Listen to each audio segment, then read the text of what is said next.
Hello बच्चा party, this is Vaishnavi Rathore. Welcome to my channel. आज इस वीडियो में हम बात करने वाले हैं ट्रांसपोर्टेशन टॉपिक को। भाई ये क्लास 10 का बहुत ज़्यादा वाला इम्पॉर्टेंट टॉपिक है, आपको इस टॉपिक को मिस नहीं करना है, ठीक है ना।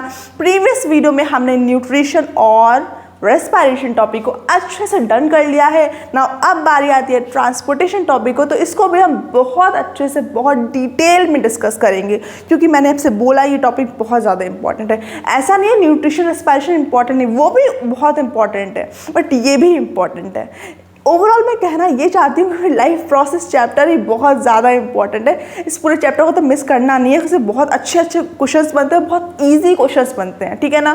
तो काफ़ी स्कोरिंग चैप्टर है आपके लिए। बस हाँ, मैं मानती हूँ लेंदी चैप्टर ज़रूर है, लेकिन इतना डिफ़िकल्ट नहीं है, ठीक है। तो ट्रांसपोर्टेशन के बारे में बात करते हैं। ट्रांसपोर्टेशन क्या होता है? अगर मैं आपसे पूछूँ कि ट्रांसपोर्टेशन क्या होता है, तो आप मुझे क्या बताओगे?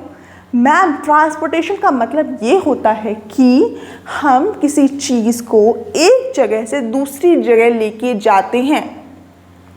हम किसी चीज़ को एक जगह से दूसरी जगह लेके जाते हैं तो उसको बोलते हैं ट्रांसपोर्टेशन।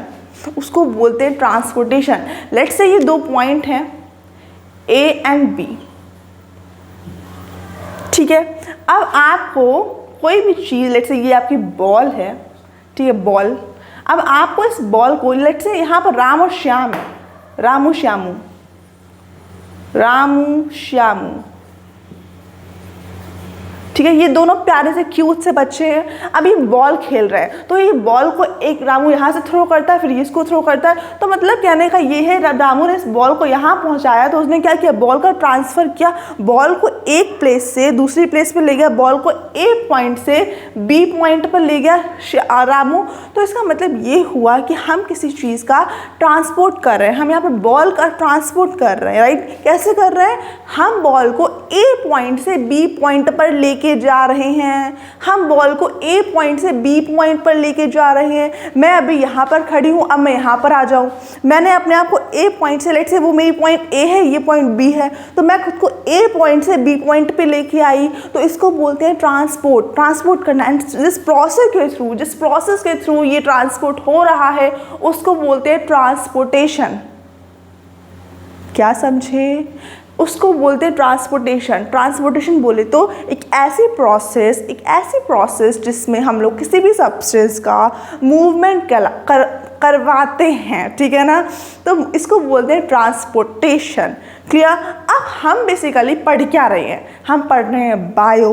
तो बायो में भी हम ह्यूमन बीइंग के बारे में पढ़ रहे हैं कि ह्यूमन बीइंग कैसे अपनी लाइफ प्रोसेस करते हैं, कौन कौन सी लाइफ प्रोसेस एसेंशियल होती है ह्यूमन बीइंग के लिए। तो ह्यूमन बीइंग बच्चा पार्टी अगर ट्रांसपोर्टेशन करेंगे तो कहाँ करेंगे भाई? अपनी बॉडी के इनसाइड करेंगे, इनसाइड दी बॉडी करेंगे, राइट। अब किस चीज़ का ट्रांसपोर्टेशन करेंगे? रुको ज़रा, सब्र करो, अभी बताते हैं, ठीक है ना। ट्रांसपोर्टेशन किस चीज़ का होगा इतना समझ लो। सॉरी, किसी भी चीज़ का मूवमेंट हमारी बॉडी में करना, इनसाइड द बॉडी करना, ट्रांसपोर्टेशन कहलाता है। क्या कहलाता है मेरे प्यारे बच्चों? ट्रांसपोर्टेशन कहलाता है। देखो क्या लिखा है, movement of any substance from one place to another in the body. मतलब कि एक प्लेस से किसी भी सब्सटेंस का मूवमेंट कराना हमारी बॉडी के इनसाइड, उसको ले जा रहे हैं दूसरी जगह। लेट्स से हार्ट से कोई चीज़ निकली, हमारे दिल से कोई चीज़ निकली और स्टमक पे गई और स्टमक में गई, तो उसको बोलते हैं ट्रांसपोर्टेशन, ठीक है। Okay, very nice. ट्रांसपोर्टेशन क्या होता है? एक ऐसी प्रोसेस होती है जिसमें हम लोग मूवमेंट करवाते हैं किसी भी चीज़ का अपनी बॉडी के इनसाइड। क्योंकि हम बॉडी के बारे में बात कर रहे हैं, वैसे तो इन जनरल किसी भी चीज़ का मूवमेंट कहीं भी हो ट्रांसपोर्टेशन ही कहलाएगा, बट अगर हम स्पेसिफिकली अपनी बॉडी के बारे में बात करते हैं तो इनसाइड द बॉडी ही ट्रांसपोर्टेशन होगा, राइट। Okay, very nice. तो देखो, transportation movement of any substance from one place to another in the body. मुझे उम्मीद है कि आपको समझ में आ गया होगा, राइट। अब ह्यूमन बीइंग कैसे ट्रांसपोर्टेशन करते हैं, कितने प्रोसेस के थ्रू ह्यूमन बीइंग ट्रांसपोर्टेशन करते हैं, लेट्स सी। तो बच्चा party, there are two ways जिसके थ्रू ह्यूमन बीइंग अपनी बॉडी में ट्रांसपोर्टेशन प्रोसेस करते हैं। First is your circulatory system and second is lymphatic system. अब बच्चा पार्टी, आपकी एनसीईआरटी बुक में हाँ, तो स्टूडेंट मैं आपको क्या बता रही थी कि आपकी जो एनसीईआरटी माता हैं वो आपको ये बताती हैं कि आपका जो ट्रांसपोर्टेशन है ह्यूमन बीइंग में दो टाइप से होगा, या तो सर्कुलेटरी सिस्टम या फिर लिम्फेटिक सिस्टम। लेकिन एक छोटा सा मतभेद हो जाता है वहाँ यहाँ पर, वो ये है कि सर्कुलेटरी सिस्टम को ज़्यादा प्रायोरिटी दी गई है भाई। आपकी बुक में बोला गया है कि सर्कुलेटरी सिस्टम को हम डिटेल में एक्सप्लेन करेंगे और लिम्फेटिक सिस्टम के बारे में बस थोड़ा सा दे देंगे, बस इतू सा दे देंगे लिम्फेटिक सिस्टम के बारे में। तो हमें भी क्या करना है भाई, हमें भी सर्कुलेटरी सिस्टम को बहुत डिटेल में पढ़ना है और लिम्फेटिक सिस्टम को थोड़ा सा पढ़ना है, ठीक है ना। लेकिन ये मैं नहीं बोलूँगी कि लिम्फेटिक सिस्टम इम्पॉर्टेंट नहीं है, इम्पॉर्टेंट बहुत है, ठीक है ना। ये मत सोचना कि इम्पॉर्टेंट नहीं है बस हो गया, नहीं, इम्पॉर्टेंट है, ठीक है ना। सबसे पहले सर्कुलेटरी सिस्टम। बच्चा पार्टी सर्कुलेटरी सिस्टम क्या होता है, सर्कुलेशन क्या होता है। सबसे पहले सर्कुलेशन एक ट्रांसपोर्टेशन ही होता है। क्या होता है, ट्रांसपोर्टेशन ही होता है, बस उसको सर्कुलेशन नाम दे दिया गया है। सर्कुलेशन में बेसिकली आपको एक सर्कुलेटरी सिस्टम होते हैं वो इन्वॉल्व होते हैं और क्या करते हैं, सर्कुलेटरी सिस्टम मतलब कि कहने का आपके ब्लड वेसल, हार्ट, ठीक है, ये सब इन्वॉल्व होते हैं और सर्कुलेशन प्रोसेस करते हैं, ठीक है। यही सर्कुलेटरी सिस्टम का अल्टीमेटली निर्माण करते हैं, फॉर्मेशन करते हैं, ठीक है ना। तो ब्लड वेसल और हार्ट, इसमें क्या होता है, जो आपकी बॉडी में एब्जॉर्ब फूड हो गया, वाटर हो गया, सॉल्ट हो गया, आपके जितने भी एनर्जी वाले न्यूट्रिएंट वगैरह, न्यूट्रिएंट फूड में आ जाएंगे। तो जितने भी सब्सटेंस होते हैं वो ब्लड के थ्रू ट्रांसपोर्ट होते हैं हमारी बॉडी के इनसाइड। किसके थ्रू ट्रांसपोर्ट होते हैं, ब्लड के थ्रू। अभी डिटेल में बात करेंगे, डोंट वरी अबाउट इट, ठीक है ना। ब्लड के थ्रू हमारी बॉडी में बहुत सारे सब्सटेंसेस ट्रांसपोर्ट होते हैं।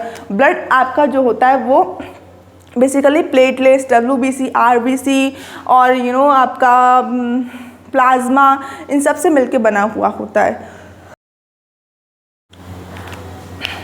हाँ, तो स्टूडेंट मैं आपसे क्या बोल रही थी कि जो ब्लड होता है वो आपका प्लाज्मा, WBC, RBC इन सब से मिलके बना हुआ होता है, ठीक है ना। तो अभी तो इसके ये तो बहुत बेसिक सी बात हो गई। अभी इसको हम WBC, प्लाज्मा और आपका RBC इन सबको डिटेल में डिस्कस करने वाले हैं, ठीक है ना। नाउ सेकेंड जो है वो आपका ब्लड वेसल। ब्लड वेसल क्या होता है, जिसके थ्रू ब्लड फ्लो करता है, जिसके थ्रू ब्लड फ्लो करता है वो होती है ब्लड वेसल। ब्लड वेसल ही होती है जो हमारी पूरी बॉडी में फैली हुई होती है, जाल नेटवर्क बना के रखती हैं और इनके अंदर ब्लड फ्लो कर रहा होता है, समझे मेरे प्यारे बच्चों। और आपका थर्ड होता है हार्ट, जो कि पंपिंग का काम करता है। ये एक मस्कुलर ऑर्गन होता है। क्या होता है, ये एक मस्कुलर ऑर्गन होता है जो कि पंपिंग का वर्क करता है।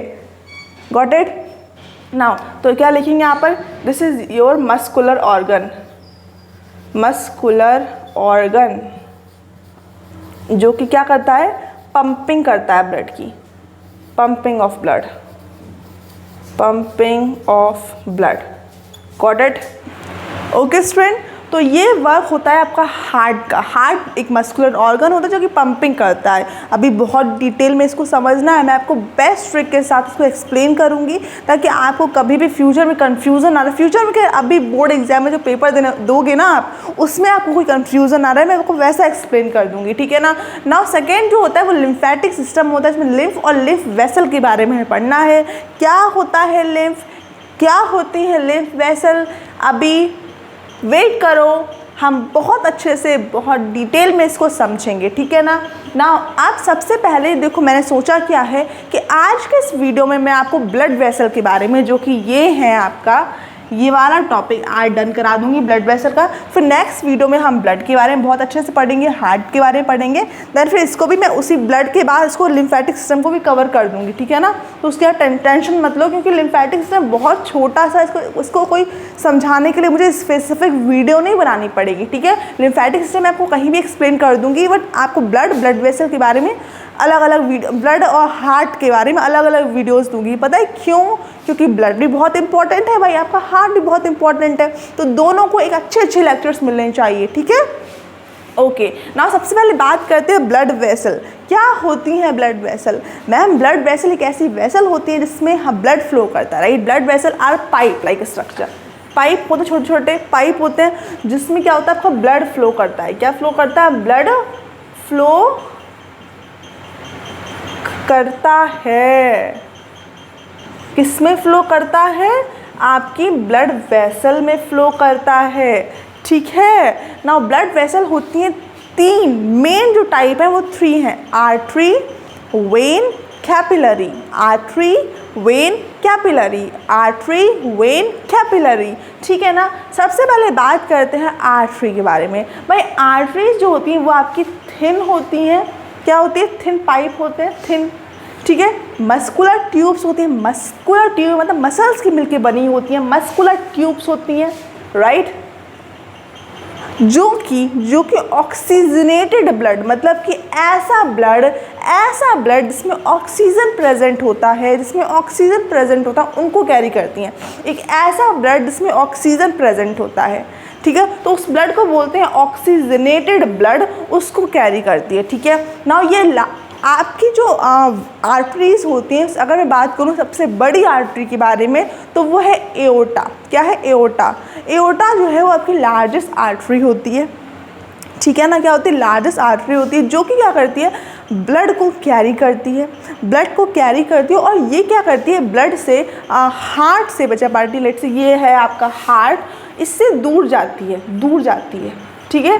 तो they take blood away from the heart, ये हार्ट से दूर ब्लड लेके जाती है, बाहर साइड से, मतलब हार्ट से बाहर, मतलब और बॉडी ऑर्गन्स में, बॉडी पार्ट्स में ये ब्लड को लेके जाती हैं। ठीक है। ये काम होता है आपका आर्टरीज़ का। एओर्टा जो होती है वो लार्जेस्ट आर्टरी होती है, ये पता होना चाहिए। मैंने इसको बड़ा इसीलिए लिखा है क्योंकि इंपॉर्टेंट है। क्वेश्चन पूछा जा सकता है कि लार्जेस्ट आर्टरी बताओ, और ये सारे पॉइंट्स, इससे ज़्यादा पॉइंट आपको पढ़ने नहीं है, बस यही पॉइंट इंपॉर्टेंट है, इनको आप अपनी एंड में नोट कर लेना। ठीक है।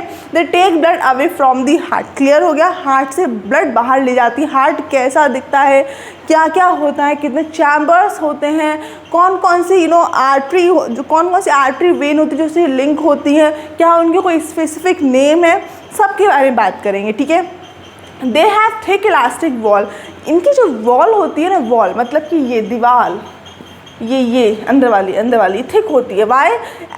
ऐसा इसलिए होता है बच्चे पार्टी, क्योंकि ये जो होती हैं ये ब्लड को बाहर लेके जाती है हार्ट से। जब आपका हार्ट जो तो कॉन्ट्रैक्ट करता है, क्या करता है? कॉन्ट्रैक्ट करता है। क्या करता है? कॉन्ट्रैक्ट करता है जब आपका ब्लड, तो वो बहुत तेज़ी से ब्लड को बाहर रिलीज़ करता है। बाहर रिलीज़ करता है मतलब कि आपकी आर्टरीज़ में रिलीज़ करता है, तो बहुत तेज़ी से आर्टरीज़ में रिलीज़ करता है। इसकी वजह से इनकी जो वॉल होती है वो थिक होती हैं, ताकि आर्टरी को प्रिवेंट कर सकें, ताकि ज़्यादा तेज ब्लड फ्लो कर रहा है अगर आर्टरीज़ में, तो फटने का चांस हो सकता है। इसी वजह से आपकी जो आर्टरीज़ होती हैं वो थिक होती हैं, उनकी जो वॉल होती है वो थिक होती है। ठीक है। एक्सेप्शन के बारे में बात करते हैं, तो पल्मोनरी आर्टरी एक एक्सेप्शन है। क्यों एक्सेप्शन है? अभी मैंने आपसे एक पॉइंट बोला था कि ये जो आर्टरीज होती हैं ऑक्सीजनेटेड ब्लड को कैरी करती है। किसको कैरी करती हैं? ऑक्सीजनेटेड ब्लड को कैरी करती हैं। बट आपकी जो पल्मोनरी वेन, पल्मोनरी आर्टरी जो है बच्चा पार्टी, वो कैरी करती है डीऑक्सीजनेटेड ब्लड कैरी करती है। ऐसा क्यों है? उसका रीज़न भी आप समझ लो भाई, अरे यार मैं कहाँ लिखूँ, पहले आप इसका स्क्रीनशॉट नहीं लिखो, यहाँ पर एक्सप्लेन कर देते हैं। लेट्स से देखो यहाँ पर ज़रा सा, ये है आपका हार्ट। अभी हार्ट का भी वैसे डायग्राम नहीं बना रही हूँ, और ये है आपके लंग्स। ठीक है। अब क्या होता है, आपका जो हार्ट का काम सिर्फ पंपिंग का होता है। हार्ट कोई ब्लड का प्योरिफिकेशन नहीं करता है, हार्ट का काम सिर्फ पंपिंग का होता है। ठीक है। तो लंग्स क्या करते हैं? लंग्स जो होते हैं, लंग्स ही ऑक्सीजन और कार्बन डाइऑक्साइड को एक्सहेल इनहेल करते हैं। लंग्स के पास ही ऑक्सीजन होती है। तो आपकी जो जितनी भी हमने अभी बात करी कि जो आपकी आर्टरीज, जो आपकी ब्लड वेसल जो बाहर की तरफ जा रही हैं, हार्ट से निकल रही हैं हार्ट से, उनको बोलते हैं आर्टरी। अब हम इस बात से मुकर नहीं सकते हैं, लेकिन जब हमने देखा कि यार जितनी आर्टरीज, सारी आर्टरीज ऑक्सीजनेटेड ब्लड कैरी करती हैं, लेकिन जो ये वाली आर्टरी ये भी हार्ट से बाहर निकल रही है, लेकिन ये ऑक्सीजनेटेड ब्लड नहीं कैरी करती है, ये कैरी करती है डीऑक्सीजनेटेड ब्लड। कैसा ब्लड? डीऑक्सीजनेटेड ब्लड कैरी करती है। तो इसका मतलब ये हुआ बच्चा पार्टी कि हमने इसको एक्सेप्शन में मान लिया, लेकिन हमें इसका नाम आर्टरी ही देना है। क्यों? क्योंकि ब्लड से हार्ट से बाहर निकल रही है, दैट्स वाई पल्मोनरी आर्टरीज को बोला गया। और ये एक्सेप्शन है। क्यों एक्सेप्शन है? क्योंकि डीऑक्सीजनेटेड ब्लड कैरी करती है, बाकी सारी आर्टरी आपकी ऑक्सीजनेटेड ऑक्सीजनेटेड ब्लड कैरी करती हैं। क्लियर हो गया? फटाफट से इसका स्क्रीनशॉट ले लो, क्योंकि अब हम बात करने वाले हैं सेकेंड टाइप की ब्लड वेसल के बारे में, जिसका नाम है कैपिलरी बोल रही हूँ, वेन, देन फिर कैपिलरी के बारे में। ठीक है, फटाफट से ले लो। नाउ बच्चा पार्टी, अब हम लोग बात करते हैं वेन और कैपिलरी के बारे में। क्या होती है वेन, क्या होती है कैपिलरी, इसको डिस्कस करते हैं। सबसे पहले बात करते हैं वेन। पर वेन जो होती है वो जस्ट अपोजिट होती हैं आर्टरीज की। आर्टरीज जो होती हैं वो ऑक्सीजनेटेड ब्लड कैरी करती है, वहीं आपकी जो वेन होती है वो डीऑक्सीजनेटेड ब्लड कैरी करती हैं। कौन सा ब्लड? डीऑक्सीजनेटेड ब्लड, मतलब कि ऐसा ब्लड जिसमें ऑक्सीजन नहीं प्रेजेंट है, ऐसा ब्लड जिसमें ऑक्सीजन नहीं प्रेजेंट है भाई, उस ब्लड को बोलते हैं ऑक्सीजनेटेड ब्लड। क्या बोलते हैं? Deoxygenated blood. ऑक्सीजन प्रेजेंट है तो oxygenated blood, if oxygen is absent then deoxygenated blood. Clear? तो आपकी जो वेन होती हैं वो डीऑक्सीजनेटेड ब्लड कैरी करती हैं, और ये जो वेन होती हैं अगर स्मॉल वेन्स हैं तो उनको वेन्यूल्स बोलते हैं, और अगर ये वेन्स बड़ी है तो उसको बोलते हैं वेना कावा। वेना कावा जो होती है बच्चा पार्टी वो दो टाइप की होती हैं, सुपीरियर वेना कावा और इन्फीरियर वेना कावा। अब सुपीरियर वेना कावा जो होती है वो क्या करती है? वो कैरी करती है blood from the upper part, हमारे सर से, हमारे आर्म से जो ब्लड हार्ट तक पहुंचाती है वो होती है सुपीरियर वेना कावा। और जो हमारे ब्लड को फ्रॉम हमारे लेग, स्टमक, इन सब से जो पहुंचाती है उसको बोलते हैं इन्फीरियर वेना कावा। नेम ही सजेस्ट कर रहा है भाई, नेम बोला सुपीरियर मतलब अपर, इन्फीरियर मतलब लोअर। ठीक है ना? एक्सेप्शन के बारे में बात करते हैं तो पल्मोनरी वेन। अब मुझे आप अपने लॉजिक से बताओ, पल्मोनरी आर्टरी में एक्सेप्शन क्या था? मैम पल्मोनरी आर्टरी में ये एक्सेप्शन था कि वो डीऑक्सीडेटेड ब्लड कैरी करती है, वही सारी आर्टरी तो आपकी ऑक्सीडेटेड ब्लड कैरी करती है, तो पल्मोनरी वेन क्या करेगी? अच्छा मैम, अगर pulmonary artery deoxygenated blood carry कर रही थी तो ये ऑक्सीडेटेड करेगी, तभी तो एक्सेप्शन हुआ। तो बच्चा पार्टी ये होती है ऑक्सीजनेटेड ब्लड कैरी करने वाली वेन, जिसको बोलते हैं पल्मोनरी वेन। ठीक है ना? अब बात करते हैं कैपिलरीज के बारे में। कैपिलरीज क्या होती हैं? कैपिलरी छोटे छोटे नेटवर्क्स होते हैं जो कि क्या करते हैं? आर्टरी और वेन को ज्वाइंट करते हैं। अब मान लो ये है आर्टरी, ये आर्टरी, ये वेन। अब मुझे क्या करना है? इससे और इन दोनों को मिलाना है ताकि इनके बीच में सब्सटेंस का ट्रांसफ़र हो सके। अब कैसे होगा? डायरेक्ट ये अटैच नहीं कर सकते, डायरेक्ट लिंक नहीं करा सकते हम, इनका गड़बड़ हो जाएगी, ऐसे लिंक नहीं किया जा सकता है क्योंकि फिर मिक्सअप नहीं हो जाएगा, ऐसा नहीं हो सकता। तो हमें क्या करना पड़ेगा? नेटवर्क बनाना पड़ेगा। लेट्स से ये आपकी कैपिलरीज है, ये ज्वाइन करती हैं ऐसे और फिर इनमें ट्रांसफ़र होता है। मतलब कि जब भी आप ब्लड वेसल में ट्रांसफ़र कराना चाहोगे तो डायरेक्ट नहीं करा सकते हो, आपको किसी की नीड लगेगी, और वो नीड होती है कैपिलरीज़ की। कैपिलरी नेटवर्क लाइक स्ट्रक्चर होते हैं, काफ़ी थिन होती हैं। वाई? क्योंकि ये इन्हें ज़्यादा बड़ी ज़रूरत होती नहीं, धीरे धीरे चीज़ों का ट्रांसफ़र हो सके, इस वजह से। ठीक है? तो connect very small artery and when. Small artery small when को कैरी करती है। जैसे मैंने बोला था कि स्मॉल वेन आपकी वेन्यूल है, वहीं आपके जो लार्ज स्मॉल आर्टरी वो आर्टियोल्स बोलते हैं। ठीक है? इनकी वॉल थिन होती है और ये अलाउ करती हैं अपने थ्रू ऑक्सीजन को, कार्बन डाइऑक्साइड को, न्यूट्रिएंट्स को, वेस्ट प्रोडक्ट को, ताकि वो एक दूसरे से पास हो सके, to pass into and out of cell. ठीक है? आउट ऑफ ब्लड वेसल लिख लो, सेल भी लिख सकते हो, कोई इसमें गलत वो नहीं है। तो इसका मतलब ये है कि ये अपने थ्रू ऑक्सीजन हो गया, कार्बन डाइऑक्साइड हो गया, न्यूट्रिएंट हो गया, वेस्ट प्रोडक्ट हो गया, इनको पास आउट कराती हैं। ठीक है? क्लियर? ओके, वेरी नाइस बच्चों। अब हम मिलेंगे नेक्स्ट वीडियो में जिसमें हम लोग ब्लड को जानेंगे, ब्लड को बहुत अच्छे से डिटेल में डिस्कस करेंगे। ठीक है? तो आई होप मुझे आपको ये वीडियो समझ में आया होगा, मज़ा आया होगा। हमने इसमें ट्रांसपोर्टेशन जाना, सर्कुलेशन जाना, हमने ये जाना कि ब्लड सर्कुलेटरी सिस्टम, आपका जो सर्कुलेटरी सिस्टम होता है उसमें तीन टाइप हमने जाने कि क्या जाना, ब्लड क्या होता है, ब्लड वेसल, और मतलब इतना डिटेल में नहीं, बट हमने इतना जाना है कि ब्लड कुछ होता है जो कि WBC, RBC, प्लेटलेट्स, प्लाज्मा, इन सब से मिलकर बना हुआ होता है। आपका जो हार्ट होता है वो मस्कुलर ऑर्गन होता है जो कि पंपिंग का वर्क करता है। ब्लड वेसल क्या होती है? ब्लड वेसल एक ऐसी वेसल होती है जो कि ब्लड को कैरी करती है। ये पूरी बॉडी में फैली होती है, नेटवर्क लाइक स्ट्रक्चर बना के रखा है इन्होंने हमारी पूरी बॉडी में। लार्जेस्ट ब्लड वेसल कौन सी होती है?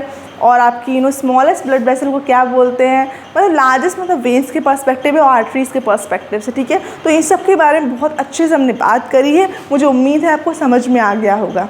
Okay, so guys this is overall for today's video. If you like my video so don't forget to share and subscribe to my channel. Thank you so much and bye.